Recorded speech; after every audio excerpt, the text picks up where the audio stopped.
चारों पार्टियों का अगर गठबंधन होता है तो आप चुनाव लड़ सकते तो हमने कहा हमारा उद्देश्य चुनाव लड़ना है या बीजेपी को मिलकर हराना। मथुरा नगर निगम को हम कांग्रेस वर्सेस बीजेपी का, और 2024 का भी एक मैसेज जनता में जाएगा कि विपक्ष का गठबंधन हो सकता है और हो रहा है। नगर निगम चुनाव को लेकर लोकदल के वरिष्ठ नेता कुंवर नरेंद्र सिंह ने कहा कि सभी पार्टी एकजुट होकर लड़ेंगी चुनाव।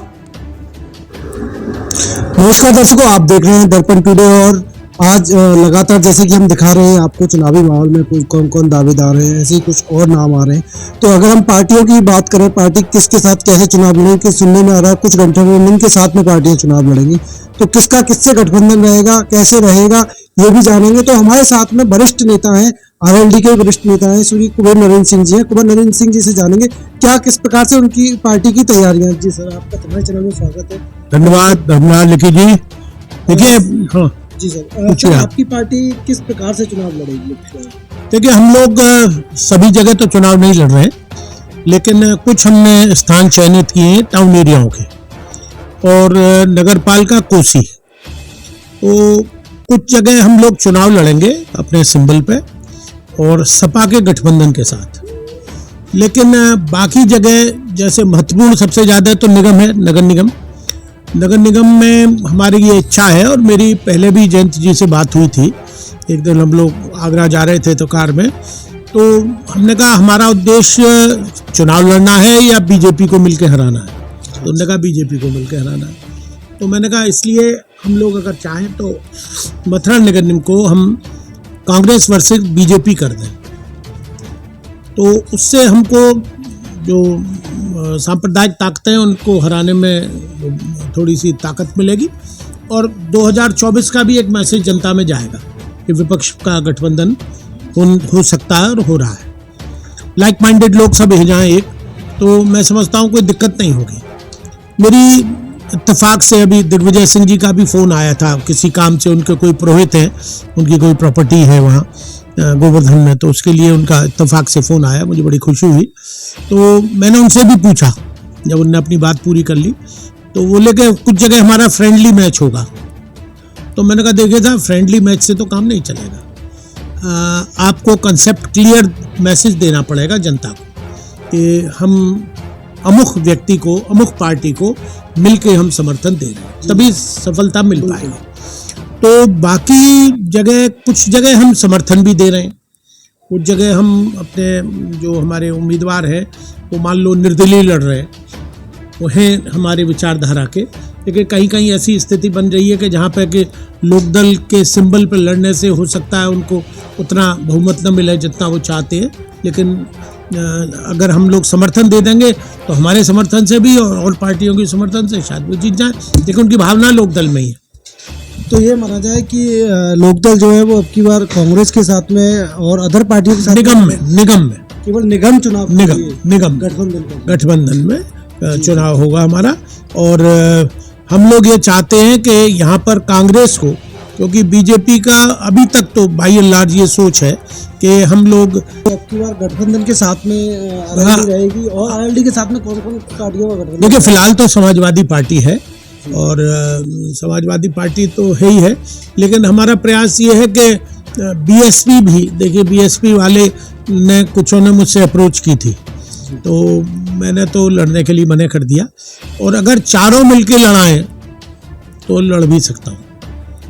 चारों पार्टियों का गठबंधन होता है तो आप चुनाव लड़ सकते हैं, क्योंकि मुझे 69,000 वोट मिला था इसमें लोकसभा के जो मथुरा विधानसभा क्षेत्र से।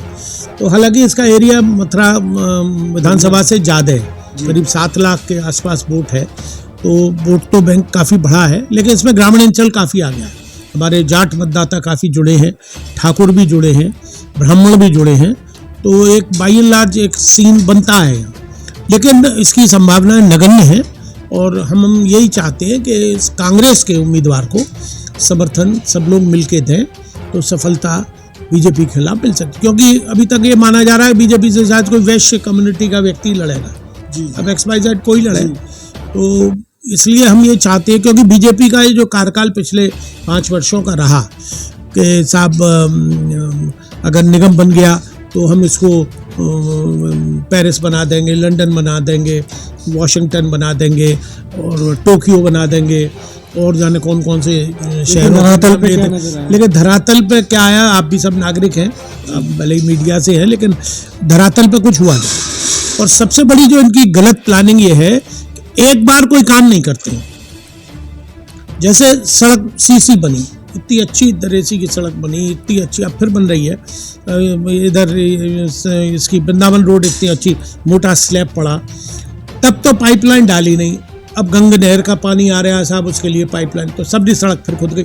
डैम्पियर में मार सबरी सड़क अभी बनी है और फिर खुदनी शुरू हो गई। इंटरलॉक खोदते हैं, उसमें मट्टी भर देते हैं, फिर वो खरंजाइयों की लगा के अपना बिल लेके निकल लेते, बरसात पड़ती है वो खरंजा बैठ जाता है। फिर बड़े बूढ़े हमारे पार्क में, मैंने आज ही टोका है ठेकेदार, मैंने ये तुम लोग करते हो, इसमें गिट्टी डालो और उसको प्रॉपरली बनाओ, उसको जब तक ठोस बेस नहीं होगा तब तक ये खरंजा रुकेगा नहीं। तो डांटा है, वो देखो कितना करता है, नहीं करता है। तो प्लानिंग नहीं है, एक बार ढंग से बने, पैसा लगता है। अंग्रेज की बुराई तो हम लोग करते हैं, लेकिन अंग्रेज की प्लानिंग 100 साल की होती थी। आज उनके बनाए हुए पुल बुलडोजरों से नहीं टूट रहे, गोवर्धन की तरह पड़िंग पे बन रहे हैं। 100 रोड पे जाइए, पुराने 100-150 साल पुराने पुल हैं, उनमें कील भी नहीं घुस रही है। अच्छा सर, जैसे कि अगर अब की बार कह रहे हैं कि आप गठबंधन रहा, तो गठबंधन के साथ में आप कांग्रेस उम्मीदवार को अपना समर्थन देंगे। कांग्रेस से किसको ज्यादा आप चाह रहे हैं कि कौन चेहरा ऐसा ये मत पूछिए, मेरे लिए तो सभी बराबर हैं, लेकिन फिर भी देखिए 2 नाम मुख्य रूप से आ रहे हैं। वैसे मांग तो कांग्रेस में काफी लोग रहे होंगे कि एक तो यामिनी रमण आचार्य और एक बिट्टू। सर दोनों नाम ही अपने आप में एक बहुत प्रचलित है, क्योंकि वरिष्ठ नेता हैं। अगर यामिनी रमण आचार्य जी की बात, यामिनी रमण के पिताजी लक्ष्मण आचार्य जी 4 बार यहाँ से मंत्री रहे और बड़े महत्वपूर्ण। वो तो थोड़ी सी गलती, वो सिंडिकेट जब बनी थी तब वो इंडिकेट की बजाय सिंडिकेट में चले गए चंद्रभानु गुप्ता के साथ। अगर वो इंडिकेट में होते तो मुख्यमंत्री होते। मुझे ध्यान है इंदिरा गांधी जी जब यहाँ जय गुरुदेव के आई थी मिलने, तो आचार्य जी संग थे, तो जय गुरुदेव ने इंदिरा गांधी को आशीर्वाद नहीं दिया था। तो इस बात पे आचार्य जी ने जय गुरुदेव जी से कर्री भाषा में बात की थी। तो इंदिरा जी या तो इस बात से प्रभावित हुई या वैसे भी उन्हें जानती थी। खादी बोर्ड के वो राष्ट्रीय उपाध्यक्ष थे और इंदिरा जी अध्यक्ष थी, तो करीब तो थे, उनका बहुत बड़ा कद था। तो लेकिन फिर मुझे ध्यान है अपनी गाड़ी में ही बैठा के वो ले गई, वो कोसी पे छोड़ गई। उन्होंने कही जाइए लोकसभा की तैयारी करिए। 80 में लोकसभा लड़े भी थे आचार्य जी। अच्छा, दूसरा नाम अगर हम बिट्टू भैया की बात करें, श्याम चंद्र उपाध्याय की बात करें, तो अपना ही बच्चा है और हमने उसकी पहली बार टिकट पे बड़ी मदद की थी मैंने तो, जबकि वो उस वक्त के जो सांसद थे मानवेंद्र सिंह, वो उसको नहीं चाहते थे, लेकिन वो मेरी हटदर्मी मेरे उससे टिकट मिली उनको और फिर हम लोगों ने प्रचार भी किया उनका ईमानदारी से। अरे साहब, कांग्रेस का एक जमाना था, चेयरमैन कांग्रेस का, MLA कांग्रेस का, MLC विवेक बंसल कांग्रेस का और MP कांग्रेस का, वो कांग्रेस का समय था। लेकिन इनकी आपसी फूट लड़ झगड़, गलत पॉलिसियाँ, गलत वो, तो उसकी वजह से विघटन हो गया। और ऊपर अब ये मोदी जी का चरिश्मा चल रहा है आजकल, तो उसकी वजह से कांग्रेस में गिरावट आई है। लेकिन कांग्रेस का वोटर है आज भी, ऐसी बात नहीं है कांग्रेस का। पिछली लोकसभा जो मैं लड़ा उसमें मुझे करीब 60% कांग्रेस का ही वोट मिला है। तो कहीं ना कहीं आप मानते हैं सर कि अगर गठबंधन के साथ में अगर आप पार्टियां लड़ती हैं तो कहीं ना कहीं बीजेपी के प्रत्याशी को यहाँ पे हार देखने को मिलेगी या मिल सकती है साहब। देखिए, उम्मीदवारों पे भी निर्भर करता है। बीजेपी के कुछ उम्मीदवार ऐसे हैं जिनकी एक्सेप्टेबिलिटी नहीं है समाज में, भले ही वो वैश्य से परिवार से हैं या वैश्य कम्युनिटी से हैं, लेकिन उनकी वो पहचान नहीं है जो खुद। कुछ लोगों अच्छे भी हैं जिनको अगर टिकट मिलती है तो शायद वो जीत सकते हैं। लेकिन देखिए एक बात सुनिए, बीजेपी का जो कंसेप्ट है वो बड़ा क्लियर है। वो ब्राह्मण, वैश्य और ठाकुर, इसको तो वो अपनी पॉकेट में समझ रहे हैं। ये तो हमारे जड़ खरीद गुलाम है और हमारे साथ रहेंगे। अगर हम लकड़ियाँ भी खड़ी कर देंगे तो उसको भी ये समर्थन देंगे।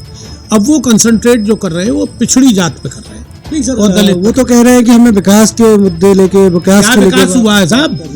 क्या विकास है? वृंदावन में बहुत विकास। अब देखिए, पहली बार निगम बना, वाल्मीकि यहाँ के वो बन गए मेयर, वो भी श्रीकांत जी की मेहरबानी से, कोई कहता है उनके रिश्तेदार हैं क्या है, अब वो जो हमें उस व्यक्तिगत उसमें नहीं जाना, लेकिन वो उतना प्रभावी ढंग से चला नहीं पाए मेयर।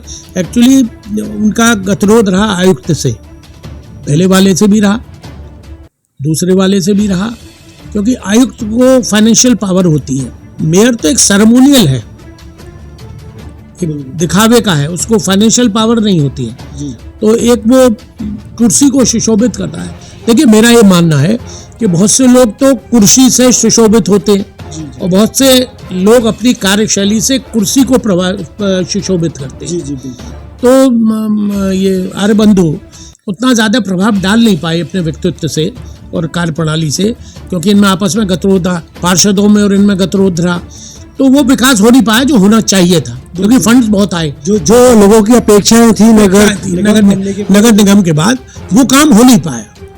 आज भी आप देखिए नालों में गंदगी पड़ी रहती है, सड़ते रहते हैं, गंदगी निकालते भी हैं तो सड़कों पे पड़ी रहती है कई दिनों, फिर वो जेसीबी आके उन्हें साफ करती है। सड़कें बनती हैं, उनको खोद के डाल जाते हैं। मतलब कोई भी काम, सीवेज का देखिए आप, हमारे यहाँ डैम्पियर में सीवेज लाइन पड़ी, वो चौक हो गई, अभी मैंने बुलवा के साफ करवाई। तो मेरा मतलब प्लानिंग नहीं है कोई। हमारा जो गार्बेज है, जो वेस्ट है, उसको उठाने के लिए पहले गाड़ियाँ आती थी, वो नहीं। हम जब कहते हैं, मैं अपने यहाँ, मेरे यहाँ डस्टबिन रखवाया मैंने, पीछे किराएदार रहते हैं हमारे यहाँ, उनके लिए उससे कहता हूँ मैं, यहाँ पे जो बैठते हैं जमादार सफाई कर, तो तब वो जाके हमारी सफा होती है, नहीं तो कूड़ा यहीं सड़ता रहता है।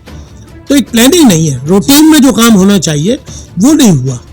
अब वो कोऑर्डिनेशन की वजह से नहीं हुआ, या एक समाज के में एक मैसेज ये चला गया कि अरे भाई अमुक आदमी वो है इसलिए नहीं होगा।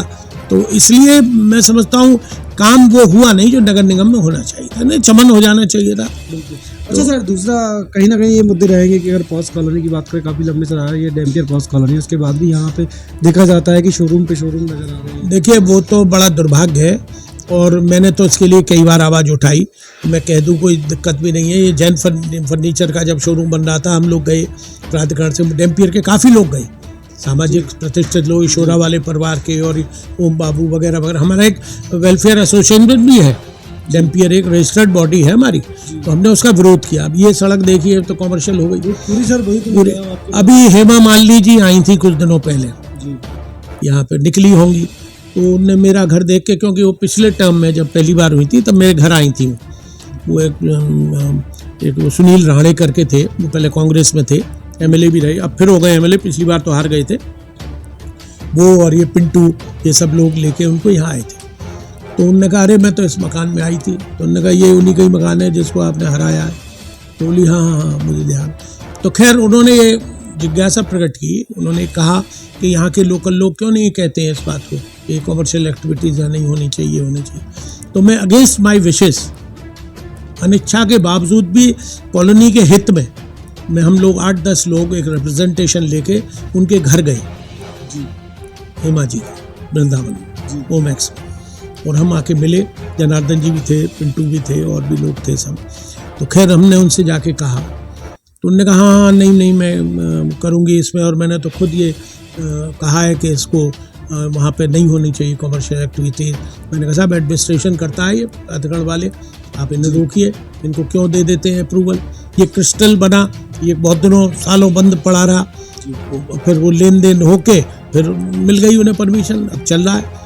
इतना न्यूसेंस है, कुछ पूछे बता, बैंड बजते हैं, पंप फूटते हैं। मेरा वो छोटा नाती अभी पैदा हुआ है, वो सो नहीं पाता है रात भर, फिर हमें पुलिस से कहना पड़ता है, पुलिस आती है, रोकती है उन बैंड बाजों को, पटाखों को, तब जाके घर में चैन अमन मिलता है। तो ये कॉमर्शियल एक्टिविटीज़ कॉलोनी में, ये R3 जोन में है डैम्पियर। R3 जोन में वो होता है जहाँ पे कोई कॉमर्शियल एक्टिविटीज़ नहीं होती, लेकिन ये मिली भगत तो होने बने जा रहे हैं साहब, नजर आ रहे हैं। इतना बुरा हाल है, कुछ पूछे मत। जमीनों की कीमतें आसमान छू रही हैं। अभी एक दुबई से चौबा है, उसने खरीदी 1 लाख रुपए गज जमीन, बताइए। अब ये रेजिडेंशियल कॉलोनी है कि कॉमर्शियल बनती जा रही है, वहाँ भी बनते हैं, बता रहे हैं शोरूम बनने वाला है, हालांकि अभी तो फिलहाल रुका हुआ है, लेकिन जब नींव खुद गई, आयरन खड़े हो गए, तो फिर वो तो कहीं ना होकर बनेगा। अब हिमा जी ने भी लेटर लिख दिया वहाँ। अब लेटरों से काम थोड़ी, जब तक परसुएशन नहीं होगा उसके लिए हम लोग प्रयास नहीं करेंगे, कहेंगे नहीं, ऐसे पत्रों से कुछ नहीं होता। घोड़े तो दौड़ते ही रहते हैं, कागजी घोड़े। आपकी पार्टी के या आपके गठबंधन के साथ में कोई उम्मीदवार निकल के आता है तो नहीं, हमें तो बड़ी खुशी होगी कि कांग्रेस को, अगर कोई मजबूत आदमी कांग्रेस से आता है निकल के, और हम लोग उसका समर्थन देते हैं। देखिए करीब हमारे यहाँ करीब 30-35 हज़ार तो जाट कम्युनिटी है, जी जी हमारी मेरी अपनी बिरादरी ठाकुर है, हालांकि वो लोग बाई एंड लार्ज उसमें हैं, लेकिन वो सब नाखुश हैं बीजेपी। देखिए ये चुनाव योगी मोदी का नहीं है, जी, ये लोकल बॉडी का चुनाव, ये लोकल बॉडी का चुनाव है। तो ये बीजेपी वर्सेस कांग्रेस होगा। जी तो मेरी तो और भी पार्टी के दलों से ये रिक्वेस्ट है आपके चैनल के माध्यम से, बीएसपी से, और वामपंथी भी हैं यहाँ कुछ थोड़े बहुत, आप है और भी छोटे मोटे दल जो भी हैं, और उन सबसे मेरी गुजारिश है कि हम लोग मिलके कांग्रेस के उम्मीदवार को लड़ाएं और उन्हें जिताएं, और जीत सकते हैं, वो कोई बड़ी बात नहीं। देखिए ब्राह्मण यहाँ करीब 1,30,000 है और वैश्य करीब 70-80 हजार, पर मुसलमान है करीब 65,000, 60-65,000 मुसलमान है। वो तो ज़्यादा बताते हैं 1 लाख के करीब, लेकिन मैं चुनाव लड़ाऊँ मुझे मालूम है कि 60,000-65,000 मुस्लिम मतदाता है, लेकिन ये हल्ला ज़्यादा बचाते हैं, वोट कम डालते हैं। तो कहीं ना कहीं आप मानते हैं कि मुस्लिम नहीं, वो है वो तुम्हारा ही पड़ रहा है और वोट निकलता है कुछ, वो बातें लंबी चौड़ी है। तो ढंग से डालें, प्लानिंग से डालें तो 30-40 हजार वोट पड़ सकता है मुस्लिम। तो कहीं ना कहीं अगर सभी पार्टियां गठबंधन में कहलाती हैं तो कहीं ना कहीं आपका हाँ, और कांग्रेस का करीब मैं समझता हूँ 35-40 हजार कमिटेड वोट है कांग्रेस का। प्रदीप माथुर जब भी लड़े या विजय सेठ लड़े या कोई भी कांग्रेस का लड़ा, पिछली बार मैं जब अध्यक्ष था तब मैंने इसे मोहन सिंह जो लड़े थे कांग्रेस से, उसके खिलाफ नहीं लड़ने दिया किसी को, हालांकि हाईकमान ने मुझसे बहुत कहा, मैंने कहा नहीं था। तो 82-83 हजार वोट उनको मिले, काफी अच्छी वो फाइट दी उन्होंने, तो इसलिए कि और लोगों ने भी समर्थन दिया। तो इस बार भी अगर वो वोट करीब 1-1.25 लाख में जीत हार होगी, क्योंकि 7 लाख वोट है, अगर 60% भी पड़ा तो करीब 4 लाख वोट पड़ेगा, तो उसमें 1-to-1 फाइट होगी। तो 1-to-1 फाइट में 1.5-2 लाख वोटों की आवश्यकता है, तो उसको हमको 2 लाख वोटों की तैयारी करके चलना है, और वो तभी संभव है जब हम सब लोग मिलके लड़ें। देखिए वाल्मीकि पहले कांग्रेस के लिए कमिटेड था, लेकिन इस बार वाल्मीकि थोड़ा सा भ्रमित हुआ है, और वो पिछली बार तो खैर वाल्मीकि खुद लड़े थे मेयर, इसलिए हो सकता है, लेकिन इस बार तो वो नहीं है, तो हो सकता है कांग्रेस को दे जाए वोट। लेकिन पिछड़ी बिरादरी जो है, सैनी है, खटीक है, धोबी है, माली है, तेली है, कोली है, मला है, लोधा है, काछी है, ये सब जातियां जो छोटी हैं, वो अन्न की वजह से ये जो फ्री राशन जो बट रहा है, इसका बड़ा भारी इफेक्ट है गरीब तबके में, इसको मैं मानता हूँ, स्वीकार करता हूँ। पिछली बार भी काफ़ी हुआ। तो कहीं ना कहीं आप मानते हैं कि इन चीज़ों का बहुत ज़्यादा नहीं है साहब, मेरी काम करती है पार्वती। जब पिछली बार चुनाव हुआ था तो मैंने कांग्रेस को समर्थन की घोषणा कर दी थी माथुर से, हालांकि मेरे तो 36 के आंकड़े रहे, लेकिन पिछली बार मैंने उनका समर्थन किया था। तो यहाँ मैंने जितने भी हमारे यहाँ कहीं 60-70 वोट हैं यहाँ, जो ठीक है, तो हमने सब कांग्रेस को दिलवाए। उससे भी कहता था मैं, जब भी दिख जाती थी काम करते हुए, पार्वती आपके कांग्रेस को देना है वोट। हाँ बाबूजी, हाँ कौर साहब, हाँ राजा साहब, जिससे आप कहोगे वही दे। तो जिस दिन वोट पड़ रहा था तो लाल स्कूल पे पढ़ते हमारे, मैं आदमियों वाली लाइन में खड़ा था, वो औरतों वाली में खड़ी थी। भाई तो मेरी निगाह गई, मैंने कहा तो पार्वती खड़ी, मैं लाल से याद दिला दूँ, टोक दूँ, पार्वती ध्यान है, बाबूजी आपकी तो नमक खा लिया हुआ। तो कहीं ना कहीं तो मानते हैं कि हमारा नमक का ध्यान नहीं है तुझे, मोदी के नमक का ध्यान है, योगी का। तो खैर मुझे मालूम था भैंस पानी में गई, तो वो इफेक्ट है कहीं ना कहीं कुछ तबके में, गरीब तबके में उसका असर है। अब वो इस चुनाव में रहेगा नहीं रहेगा इसकी मैं गारंटी नहीं लेता, मोदी जी के लिए तो है वो जी, मैं मानता हूँ। आवासीय योजना भी इस प्रकार की आवासीय योजना नहीं साहब, डूडा की जो 2.5 लाख रुपए की योजना है वो अच्छी है, जो देखिए एक अच्छा काम है, वो अच्छा काम है, उसको हमें अप्रिशिएट करें।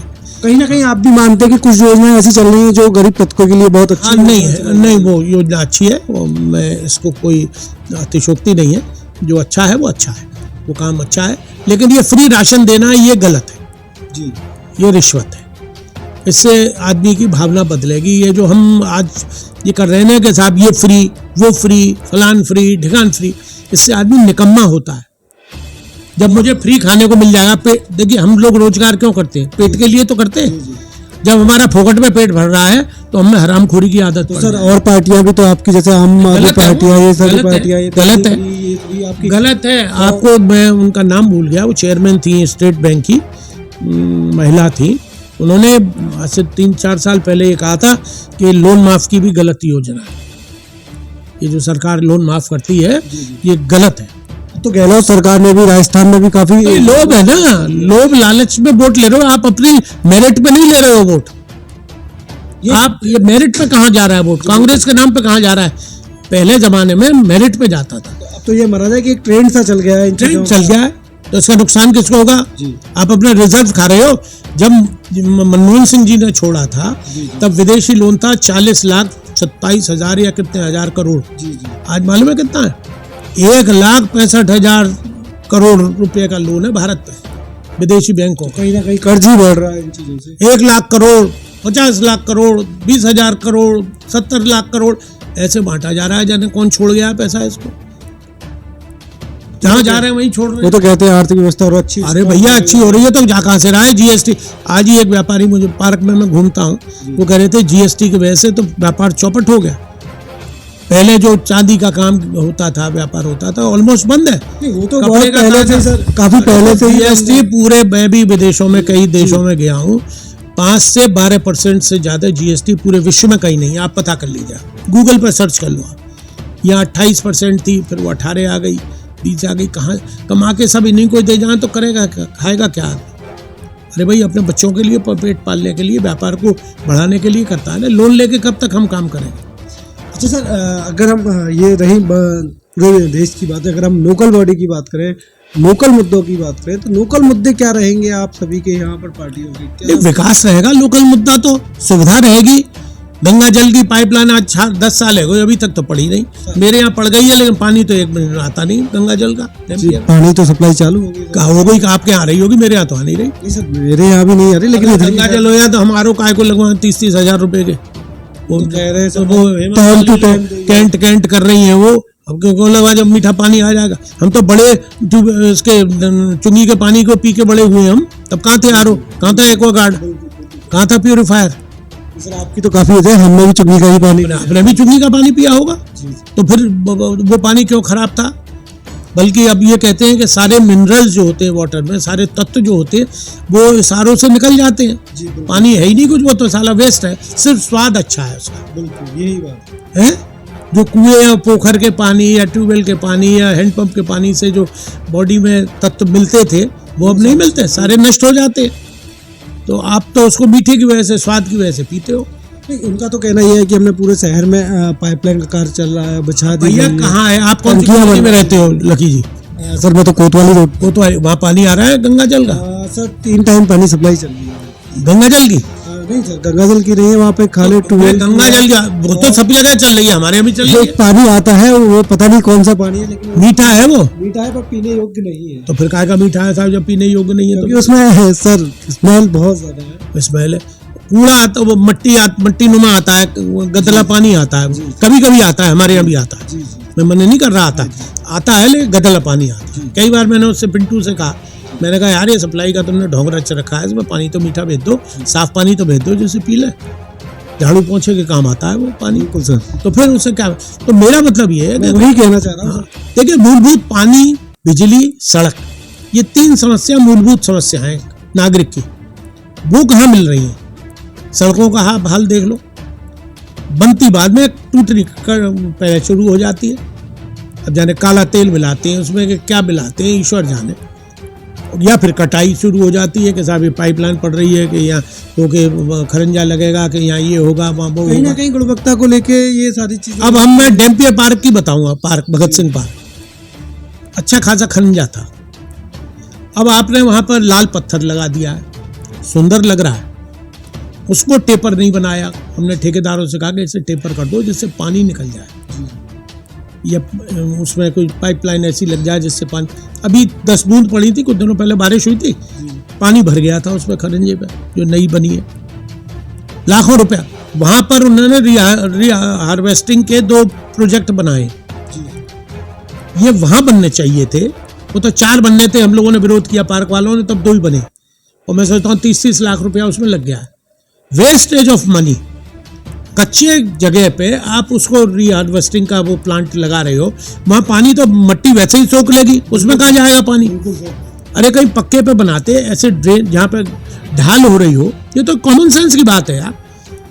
पढ़े लिखे लोग बैठे, IAS IPCS बैठे, उनमें बुद्धि नहीं है। तो कहीं ना कहीं पैसे का दुरुपयोग, वेस्टेज ऑफ मनी। क्या जरूरत थी वहां बनाने की? एक बूंद पानी नहीं गया बरसात में। हाँ कोई 4-4 फुट पानी भर जाए वहाँ तो भले ही उनमें चला जाए, नहीं तो पानी तो वैसे ही कच्ची मट्टी में सूख जाता है, उसमें कहाँ जाएगा। चलिए सर, काफी लंबा समय रहा। दूसरी बात, पानी की टंकी वहाँ खड़ी हुई, बांके बिहारी जी जब बने थे चेयरमैन तब वो पानी की टंकी में एक बार हमारे बिना मोटरों के पानी ऊपर गया था, टंकी हमारी भर गई थी बिना टुल्लू पंप के, उस जमाने में टुल्लू पंप चलते थे, इतना बढ़िया पानी मिला था, सिर्फ शायद चंद महीनों मिला होगा, तब से वो वाइट एलिफेंट बना हुआ वहाँ खड़ा हुआ है, न तो उसकी कभी मरम्मत हुई न उसमें कभी सप्लाई हुई। धौली प्याऊ का ट्यूबवेल था, 3-4 ट्यूबवेलों से वो भरती थी, ट्यूबवेल भी बंद हो गए, जाने क्या हुआ, वो पानी सप्लाई आई नहीं। बिट्टू भी जब चेयरमैन था मैंने उससे कई बार कहा, मैंने कहा यार उसे टंकी को भरवाओ, उससे सप्लाई मिलेगी पूरा उसमें। हाँ भाई साहब अब करा रहा हूँ, हाँ भाई साहब तब करा रहा हूँ, जाने क्या हुआ वो। अब वही दूसरी 50 गज दूरी पे एक दूसरा व्यायामशाला में बन रही है टंकी, क्या सेंस था भाई।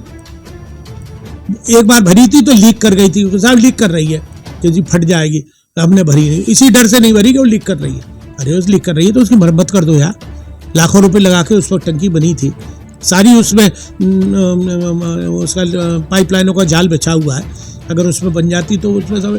अब आपने वहीं 50 गज पर दूसरी टंकी बना दी। 1 करोड़ व्यायामशाला, हम बचपन से उसमें व्यायामशाला में जाते थे, वो बेचारे पहलवान ने 10-5 वहीं वो पेड़ के नीचे वहीं उसी टंकी के पास वो यहाँ व्यायामशाला बना रखी है, वहीं कर रहे हैं टेम्पररी। कहीं ना कहीं सर करोड़ों रुपए की दुरुपयोग। अब मुझे ध्यान है जहाँ ये पार्किंग और ये सब्जी मंडी बनाई है इन्होंने, बिट्टू के ज़माने में वहाँ एक ऑडिटोरियम बनाने का प्लान था, और बोर्ड में प्रस्ताव भी पास हो गया था शायद, मुझे ऐसा ध्यान है कि वहाँ एक बड़ा ऑडिटोरियम बनेगा। इससे मैं जुड़ी हुई एक बात और बता दूं, लता जी जो थी, आप लोगों को मैं चैनल के माध्यम से जाने, ये मेरी भाभी थी लता मंगेशकर। ये राज सिंह डूंगरपुर जो थे क्रिकेट एसोसिएशन के जो चेयरमैन रहे, CCI के कई साल BCCI के चेयरमैन रहे, वो मेरे ताऊ के लड़के थे, तो उनकी वो मित्र भी थी। और फिर उनने जब उनके फादर की डेथ हो गई उसके बाद उनसे गंधर्व विवाह भी कर लिया था, तो वो लोग साथ रहे कुछ समय लिविंग रिलेशन में। और फिर बाद में मैं बम्बई एक बार गया था तो मुझसे कहा कि हम लोग एक मील साथ लेते हैं, मतलब डिनर या ब्रेकफास्ट या लंच या टी हम लोग एक साथ लेते हैं। तो मैंने उनसे कहा, मैंने एक लता जी की, मुझे तो मालूम नहीं थी इनके क्या रिलेशन है, मैं तो इनोसेंटली पूछा, मैंने कही एक वो हमारे यहाँ एक लता जी की नाइट करा दीजिए। बोले हाँ मैं करा दूँगा। बोले कि आपके यहाँ ऑडिटोरियम है? मैंने कहा ऑडिटोरियम, तो बोले खुले में तो नहीं गाती है, ऑडिटोरियम कहीं का बुक कर दीजिए आप, मैं आपकी नाइट करा दूँगा। तो यहाँ ऑडिटोरियम ही नहीं था। अब हेमा जी इतनी बड़ी कलाकार हैं, नृत्यांगना हैं, सेलिब्रिटी हैं, और 2 बार MP बन गई, और आज तक वो ऑडिटोरियम नहीं तैयार हो। वो है भी तो जरा सा, उसमें जो कुछ मॉडिफिकेशन करा रही हैं, वो जो ओपन एयर थिएटर था चिकित्सालय के बगल में है, अरे उसके आगे खाली जमीन पड़ी है, दुनिया की मुगाती रंगमंच, उसको वो खाली जमीन जो पड़ी हो वो विवादित है। अरे गवर्नमेंट के बड़े लंबे हाथ है, उसको एक्वायर कर लेते, दुनिया की एक्वायर कर रहे हो तुम जमीन, वो एक्वायर नहीं कर, उसमें एक लंबा चौड़ा एक ऑडिटोरियम बन जाता, ब्रिज साहित्य के लिए, ब्रिज कला के लिए, यहाँ तो रोज फंक्शन होते हैं, तो एक सुंदर जगह बन जाती है। कितना बढ़िया बनता। मैंने प्रस्ताव रखा था, पिछले वाले DM थे, उनसे कहा था मैंने कि उस जमीन में विवाद है थोड़ा सा, वो गुप्ता आपस में लड़ रहे हैं, उनका बैठा के आप उन्हें कुछ कंपनसेशन दिलवा दीजिए और उसे जमीन को ले लीजिए। तो आपके हमारी तो बड़ी पॉजिटिव आपके गठबंधन से आपका मेयर आता है, तो इन चीज़ों पे ज़्यादा बिल्कुल दिया जाएगा, बिल्कुल किया जाएगा। और अगर हमारा सहयोग रहा तो हमारी बात मानेंगे वो, और हम मानेंगे तो हम मथुरा के विकास के लिए, मथुरा की उन्नति के लिए, मथुरा की सफाई के लिए, मथुरा की सुविधाओं के लिए तहे दिल से काम करेंगे, और मथुरा को एक सुंदर शहर। इंदौर को अवार्ड, हर बार इंदौर को अवार्ड मिल रहा है, मथुरा को क्यों नहीं मिलता भाई? भगवान कृष्ण की जन्मस्थली। ये कहते हैं कि कहीं ना कहीं इसमें यहाँ की पब्लिक में जागरूकता नहीं है, वहाँ की पब्लिक एजुकेट करिए ना। कितनी बार मैं तो कई क्लबों में रहा हूँ सर, यहाँ पे तो काफी लाखों रुपए नहीं करोड़ों रुपया केवल प्रचार प्रसार के नाम पे ही खर्च हो रहा है, हो तो कुछ नहीं रहा। अब ये तीर्थ विकास परिषद बना हुआ है, रोज झगड़े जमीनें किसानों की दाबी जा रही हैं, कहीं फलाना कॉरिडोर बन रहा है, कहीं ढिकाना कॉरिडोर बन रहा है, हो क्या रहा है? आज तक एक कील बनी हो तो लगी हो तो बताइए आप। अखबारों में बयानबाजी है, TV पे बयानबाजी है कि साहब ये कर रहे हैं, वो कर रहे हैं, हुआ तो कुछ भी नहीं है। अरे करके दिखाओ तब कहना कि हमने ये करा है। मुख्यमंत्री जी का कार्यालय बन गया, करोड़ों रुपए लगे, बता दें 14-15 करोड़ रुपया लगा उसमें। मुख्यमंत्री जी शायद एक आध दिन आएंगे, कभी आएंगे तो क्या जरूरत थी वेस्टेज ऑफ मनी? आप भी अभी भी तो शैलजाकांत में बैठे तो हुए तो उसमें प्राधिकरण में, उन्हें महल बना के देने की क्या जरूरत थी भाई? वेस्टेज ऑफ मनी है कि नहीं है? तो आप पैसे का दुरुपयोग क्यों कर रहे हो भाई? उसका सदुपयोग करो। जब कुछ बना के दे जाओ, देखिए मैं आलोचना नहीं कर रहा, मैं सच्चाई बता रहा हूँ। Make in India, digital India, startup India, कितने इंडिया बन गए। मेक इन इंडिया में एक कील बनाने का कोई कारखाना, सुई बनाने का कोई कारखाना, नट बोल्ट बनाने, इससे छोटी चीज तो कोई होती नहीं। भारत में अगर किसी एनआरआई ने या फॉरेन कंपनी ने बनाया हो तो मुझे आप उसका नाम बता दो। कहते हैं सर बहुत लोग छोटे छोटे उद्योग स्टार्ट कर अरे दिए। आपको भी तो नाम, सैमसंग की एक फैक्ट्री बनी है नोएडा में, जिसका वो चीन जापान के जो प्रधानमंत्री मर गए वो आए थे उद्घाटन करने, फीता काटने सैमसंग की, ठीक है। वो भी अखिलेश जी के जमाने में बन गई थी, सिर्फ फीता काटा है इन्होंने। अच्छा सर, दूसरा अभी उन्होंने रिसाइकल्स का एक बहुत बड़ा प्लांट लगाया है, सारी चीजें, बहुत सी चीजें, प्लस वो कहते हैं छोटे छोटे नोएडा में भी बताया जा रहा है, लेकिन वो बड़े मुद्दे रहे सर। अगर हम छोटे मुद्दों की बात करें, लोकल मुद्दों को, तो आम जनता को उससे क्या लाभ है जी? आम पब्लिक के लिए क्या किया आपने वो बताओ। हम तो घटा के मथुरा पे आ रहे हैं, हम राष्ट्रीय नेता नहीं है। जी जी। मथुरा में आप बता दो कोई इंडस्ट्री आई हो, कोई डेवलपमेंट हुआ हो, किसी तरह का कोई कारोबार मिला हो, लोगों को एम्प्लॉयमेंट से निजात मिला हो, महंगाई से कोई कमी आई हो। दो मुद्दे इस वक्त सबसे ज्वलंत है, महंगाई और बेरोजगारी। मैं तो सब पार्टी वालों से कहता हूं कि इन मुद्दों को उठाओ ना यार। तो फालतू कभी भगवान पर डिबेट हो रही है, कभी मंदिर पर डिबेट हो रही है। अरे इन मुद्दों को क्यों छूते हो? ये आर्थिक आस्था का, ये हमारी आस्था का प्रश्न है, चाहे किसी भी जात के हो, उससे क्या फर्क पड़ता है? इन बातों को क्यों टच करते हो? कि अब उस दिन मैं उसमें मुख्य अतिथि था राम बारात में, इत्तेफाक से मुझे नोएडा जाना पड़ गया एक जरूरी काम से, इसलिए मैं नहीं जा पाया। वो राम बारात जो निकलती है ना रामनवमी को, वो बेचारे हर साल मुझसे आते हैं, सहयोग भी लेते हैं। और मैं उन्होंने कहा मैंने यार वहाँ सब भाजपा ही आ जाते हैं, मैं जा बोले नहीं आप आओ, मुख्य अतिथि हमारे। वो तो मैं था नहीं तो उस दिन ही पमाड़ा हो जाता। और सिर्फ फिर लौंडे खामगा मस्जिद पर चढ़ गए, सिर्फ हाईलाइट करने को अपने आप कि साहब हम बड़े वफादार हैं। कहाँ? अरे हमसे बड़ा हिंदू कौन है भाई? तुम बेवकूफ़ी की बात करके तुम लोगों को भ्रमित कर रहे हो। एक जाति मथुरा में कभी भी कोई मुसलमान, देखिए मुसलमानों की 80% रोजगार हिंदुओं पे चलता था जी। कैसे अफोर्ड कर सकते हो हिंदुओं से लड़ने का, जो रोजी रोटी दे रहा? कितने ही वहाँ पे बड़े बड़े वैश्य परिवारों के शोरूम थे, गोदाम थे, लोहे के कारोबार थे। अब तो धीरे धीरे पलायन कर गए वहाँ से, लेकिन इनकी 90% रोजी हिंदुओं से चलती थी। तो लड़ने का कोई सवाल ही नहीं। यहाँ पे तो सर देखा जाता है नहीं, यहाँ पे तो कोई मतलब नहीं है, एक दूसरे सूतली का सांप बना रहे हैं जी। बिला वजह कोई बात। उस दिन वहाँ गैया काट दी वहाँ पर मुसलमान, आप भी थे उस दिन। हाँ मैं भी गया था वहाँ देखने। तो मेरे कोई थ्रेट दे दिया उन्होंने कि पीतल भर देंगे मेरे में, बताइए। अरे भाई क्या दिक्कत है? अगर कोई और वहाँ वो चले जाते ना मुसलमान तो ऐसे काट देते। तो कहीं ना कहीं कुछ चीजों को लेकर, छोटी छोटी चीजों को लेकर उधम मचाना, ये कहीं सांप्रदायिक ऐसे रचनात्मक उन पे विरोध करो, रचनात्मक बातों को उठाओ तो समझ में आती है बात कि आप किसी अच्छे काम के लिए कह रहे हो, अच्छे काम के लिए उठा रहे हो बात, तो सब लोग अप्रिशिएट करेंगे। तो इसलिए मेरा मानना यही है कि हम लोग सब मिलके तो प्रेम बना रहे। भगवान कृष्ण की जन्मस्थली है, राधा की प्रेम का संदेश विश्व में गया है यहाँ से। तो हम लोग प्रेम से रहें, प्रेम से सद्भावना, राजनीति करें एक एथिक्स पे, एक वैल्यूज पे राजनीति होनी चाहिए। ये नहीं कि साहब ये अमुक ये, मेरे भी मतभेद हैं लोगों से, ऐसी बात थोड़ी है। उसका कारण ये थोड़ी है कि हम किसी को गाली दें या किसी की आलोचना करें। आलोचना होनी चाहिए, रचनात्मक आलोचना करिए आप, मतभेद नहीं होने चाहिए, मनभेद होने चाहिए। ठीक है सर, धन्यवाद, काफ़ी लंबा समय दिया आपने हमें। तो ये थे हमारे साथ में कुंवर नरेंद्र सिंह जी, जिन्होंने बताया कि पार्टियों के सभी के गठबंधन के साथ में ही बीजेपी को हरा सकते हैं और सभी एकजुट होकर एक ही साथ चुनाव लड़ेंगे। अपने सहयोगी साथी सलमान के साथ में मैं लक्की ठाकुर।